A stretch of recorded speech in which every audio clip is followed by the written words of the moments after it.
অবশেষে ইরানে যুক্তরাষ্ট্রের হামলার অনুমোদন দিলেন প্রেসিডেন্ট ডোনাল্ড ট্রাম্প। সম্ভাব্য যুদ্ধের আদেশ বাস্তবায়নে প্রস্তুত মার্কিন সামরিক বাহিনী। মধ্যপ্রাচ্যে সামরিক শক্তি বাড়িয়েছে তারা।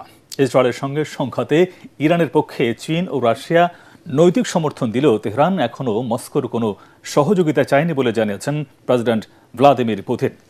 এই যুদ্ধে ইরানের পক্ষ নিয়ে বিবৃতি দিয়েছে উত্তর কোরিয়া ও পাকিস্তান, তবে ইহুদিদের পক্ষে দাঁড়িয়েছে ভারত। তুমুল এই উত্তেজনাকর পরিস্থিতিতে নিরাপত্তা পরিষদের জরুরি বৈঠক ডেকেছে জাতিসংঘ। বিস্তারিত শরীফুল ইসলামের প্রতিবেদনে।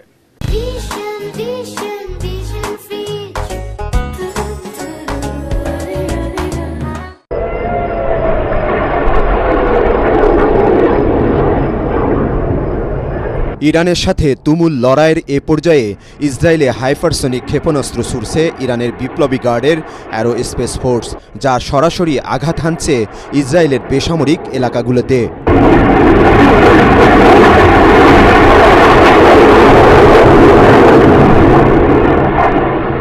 ইরানের দাবি, ফাত্তা নামের হাইপারসনিক ক্ষেপণাস্ত্রগুলো ইসরায়েলের আকাশ প্রতিরক্ষা ব্যবস্থা ভেদ করে সফলভাবে আক্রমণ চালাচ্ছে। ইসরায়েলি বাহিনীর আগ্রাসনের জবাবে শেজেল 2 নামের দীর্ঘপাল্লার কঠিন জ্বালানির ব্যালিস্টিক ক্ষেপণাস্ত্র ছুড়ছে ইরান। দুদেশের এই সংঘাত মারাত্মক বিপর্যয় ফেলে দিয়েছে বিশ্বকে। ইরানের সর্বোচ্চ ধর্মীয় নেতা আয়াতুল্লাহ আলী খামেনি কোনো শর্তে আমেরিকার কাছে আত্মসমর্পণ না করার ঘোষণার পর তেলে বেগুনে জ্বলে উঠেছেন মার্কিন প্রেসিডেন্ট ডোনাল্ড ট্রাম্প। খামেনির বক্তব্যের পর শীর্ষ উপদেষ্টাদের সঙ্গে নিয়ে বৈঠক ডেকে ইরানে আমেরিকার সামরিক অভিযানের অনুমোদন দিয়েছেন তিনি। ইরান যদি আত্মসমর্পণ না করে তাহলে খামেনির জন্য শুভকামনা। আমি ইরানে হামলা করতে পারি। ইরানকে নিঃশর্তে আত্মসমর্পণের দাবি জানাচ্ছি। আগামী সপ্তাহটা খুব গুরুত্বপূর্ণ হতে যাচ্ছে। ট্রাম্পের আদেশ বাস্তবায়নে আক্রমণের প্রস্তুতিও নিয়েছে মার্কিন সামরিক বাহিনী। মধ্যপ্রাচ্যে সামরিক শক্তি বাড়িয়েছে তারা। নৌবাহিনীর তৃতীয় একটি ডেস্ট্রয়ার ঢুকেছে পূর্ব ভূমধ্য সাগরে।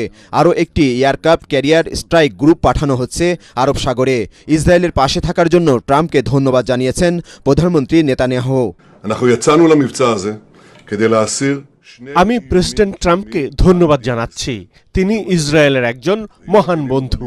আমাদের ইসরায়েলের আকাশ রক্ষায় সহায়তা করবে যুক্তরাষ্ট্র। আমেরিকা ইরানে হামলার ঘোষণায় বিভক্ত হয়ে পড়ছে বিশ্বের পরাশক্তিগুলো। ইসরায়েলের আক্রমণ থেকে নিজ দেশের নাগরিকদের বাঁচানোর কথা বলে তেহরানে অপারেশন সিন্ধু শুরুর ঘোষণা দিয়েছে ভারত। অন্যদিকে ইরানের পক্ষ নিয়ে সরাসরি বিবৃতি দিয়েছে আরও 2 পরাশক্তি, উত্তর কোরিয়া ও পাকিস্তান। ইরানের উপর ইসরায়েলের হামলাকে মানবতার বিরুদ্ধে অপরাধ বলে উল্লেখ করেছে দেশ দুটি।